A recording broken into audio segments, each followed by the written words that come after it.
کیا آپ سب نے اس سے پہلے کبھی غور کیا کہ اللہ پاک قرآن کریم کے اندر فرماتا ہے کہ میں نے زمین اور آسمان کو صرف 6 دنوں کے اندر بنایا اور 7ویں دن اپنے عرش پر جا کر ٹھہرا۔ کلمات میں ایک ہفتے کے 7ویں دن یعنی جمعہ کو یوم السبت کہا گیا، یعنی سب سے برکت والا دن اور باقی دنوں کا سردار۔ حرم کعبہ یعنی اللہ کے گھر کا طواف کرنے کا حکم بھی 7 مرتبہ دیا گیا اور 7 مرتبہ صفا و مروہ پہاڑی کے چکر لگانے کا حکم بھی دیا گیا ہے۔ حج کے دنوں میں شیطان کے ہر ایک علامتی پلر کو 7 کنکریاں مارنے کا حکم دیا گیا ہے۔ سورہ فاتحہ جسے قرآن کریم اور توحید کی بنیاد کہا جاتا ہے اور یہ اتنی اہم ہے کہ دن میں 5 مرتبہ نماز پڑھتے وقت مسلمان ہر رکعت کے اندر اسے پڑھتے ہیں اور اس کے اندر کل 7 آیات ہیں اور 21 حروف جو 7 اور 3 کا ملٹیپل ہیں۔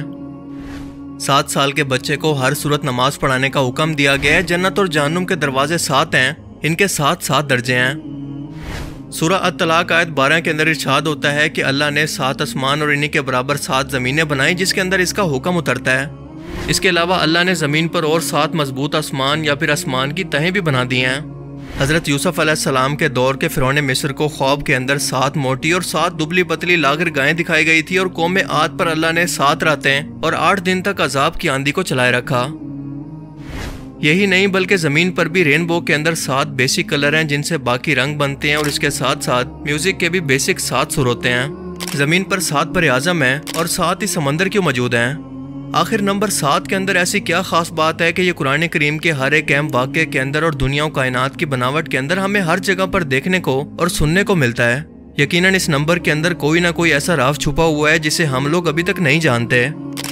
قرآن کریم میں نمبر 1 کے بعد نمبر 7 سب سے زیادہ بار رپیٹ ہوا ہے اور یہ حقیقت ہے کہ ہماری کائنات کا نظام سب اٹامک لیول سے لے کر کائنات کی ترتیب تک سب ایک خاص قسم کی میتھمیٹیکل نمبرز کی ترتیب سے ڈیزائن کیا گیا ہے۔ میتھمیٹکس یا نمبرز اس کائنات کی ترتیب کی زبان ہے اور ہماری یہ کائنات فیبناچی نمبرز یا گولڈن ریشو کی ترتیب پر بنی ہے جسے لیونارڈو آف پیسا نے متعارف کروایا، اور یہ ترتیب کچھ ایسے ہے کہ مثال کے طور پر آپ ایک نمبر کا سکوئر لیں، اب اس کے ساتھ اسی سائز کا ایک دوسرا سکوئر جوڑ دیں، اب اس کے ساتھ ایک 2x2 کا سکوئر جوڑ دیں، اب اس کے ساتھ ایک 3x3 کا، پھر 5x5 اور پھر 8x8 کا۔ اب اگر ہم بالکل اسی ترتیب کو اسی طرح سے بڑھاتے جائیں تو یہ خاص قسم کی اسپائرل شیپ کو بناتی ہے جسے ہم کہتے ہیں گولڈن ریشو یا فیبناچی نمبرز۔ یہ وہ ترتیب ہے جو کہ اس وقت حاصل ہوتی ہے جب ہم ایک پچھلے نمبر کو اگلے 2 نمبرز کے اندر شامل کرتے جائیں، اور حیرت انگیز طور پر پودوں کے پتوں سے لے کر پھولوں یعنی ہر ایک پودے، جانور اور خود انسان کے جسم کے اندر بھی بالکل یہی ترتیب موجود ہے۔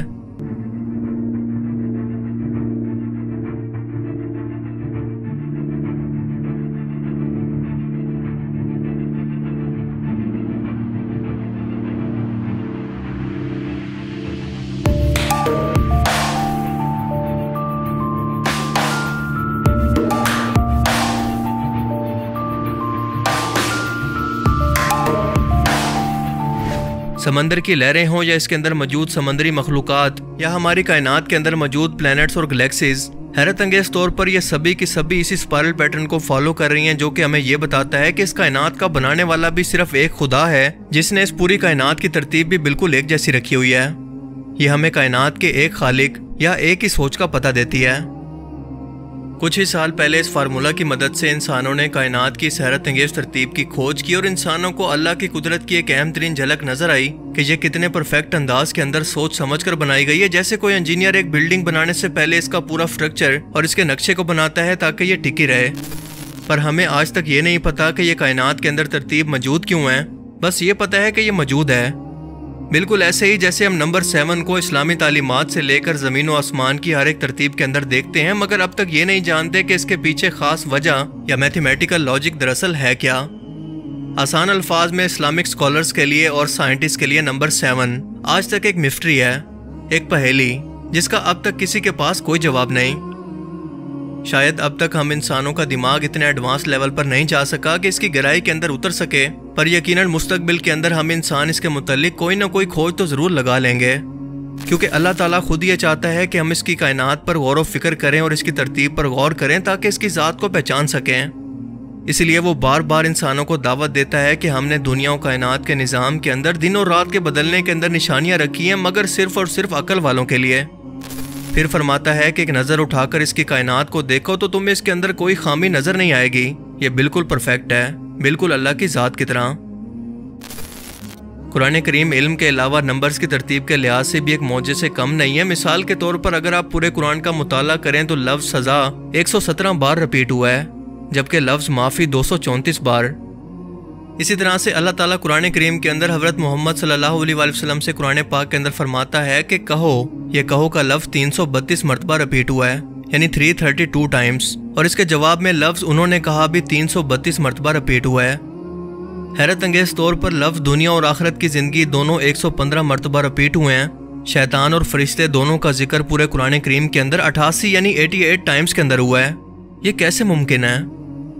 جنت اور جہنم دونوں کا ذکر 77 ٹائمز، جبکہ زکوٰۃ اور برکت کے لفظ دونوں 32 مرتبہ یعنی 32 ٹائمز کے اندر رپیٹ ہوئے ہیں۔ یہی نہیں بلکہ موسم بھی، سردی اور گرمی کی صورت دونوں 5 مرتبہ پورے قرآن پاک کے اندر بیان ہوئے ہیں۔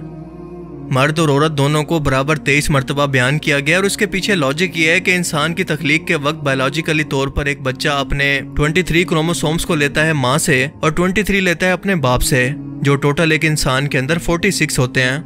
ایک انسان کے ڈی این اے کے اندر موجود یہ کروموسومز انسان کے ہر ایک کریکٹر اور جسم کو ڈیولپ کرتے ہیں۔ کیا یہ بھی اتفاق ہے؟ اس کے علاوہ زندگی اور موت دونوں کا ذکر 140 ٹائمز کے اندر کیا گیا ہے۔ مزید پورے قرآن کے اندر زمین کا ذکر 13 ٹائمز جبکہ سمندر کا ذکر 32 ٹائمز کے اندر کیا گیا ہے۔ ان دونوں نمبرز کو اگر جمع کریں تو یہ بنتا ہے 45۔ اب زمین کے ذکر کو یعنی 13 کو 45 سے تقسیم کریں تو یہ بنتا ہے 28.88%۔ اب اسی طرح سمندر کے ذکر کو یعنی 32 کو 45 سے ڈیوائیڈ کریں تو یہ نکلتا ہے 71%۔ اور ہم سبھی لوگ جانتے ہیں کہ ہماری ٹوٹل زمین پر خشکی ہماری پوری زمین کے 28.88% حصے پر موجود ہے اور سمندر 71% حصے پر۔ اللہ اکبر! کیا اب بھی کوئی کہہ سکتا ہے کہ یہ سب کچھ محض اتفاق ہے؟ اس کے علاوہ قرآن کریم کے ایسے بے تحاشا معجزات موجود ہیں جو کہ اس کتاب کو اللہ کا کلام اور اس کائنات کو اس کی تخلیق ثابت کرتے ہیں، مگر صرف عقل والوں کے لیے ان میں نشانیاں ہیں۔ باقیوں کے لیے جن کی آنکھوں پر پٹی اور ان کے دلوں پر مہر ہے، ان کے لیے یہ سب کچھ صرف ایک اتفاق ہے، جیسا کہ ان کا دنیا میں آنا۔